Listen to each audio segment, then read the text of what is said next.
Hey, what's up guys? Joel here with M&G. I wanted to go over this brand new RAV4 hybrid. Now, people always ask about paint protection film. What is it? It's a polyurethane film that gets applied on your vehicle. Think of it like a screen cover for your phone. This is going to do a good job protecting it against rock chips, road debris, scratches, you name it. It's going to do the best job possible to preserve this amazing paint and not let it get damaged. Another thing people always ask is PPF or paint protection film only for high-end vehicles? No, we get a list of vehicles, whether it's a Honda, Toyota, Kia, all the way up to nicer end vehicles. The goal is to protect your investment, protect your vehicle. Chris, if you come on over here, I wanted to show you what we did here. This customer drives a tremendous amount of highway driving. She travels quite far, so ideally you want to protect the paint from those rock chips on the highway.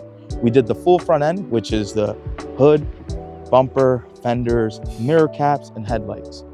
All the common areas that your car is going to get hit with rock chips, it's going to do a phenomenal job in protecting it.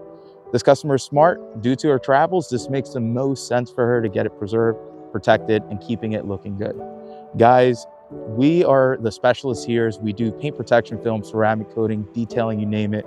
Our goal is to really protect your car, keeping it looking nice as this, and keeping it looking new for as long as possible. If you have any questions, I'm more than happy to help. Have a great day, guys.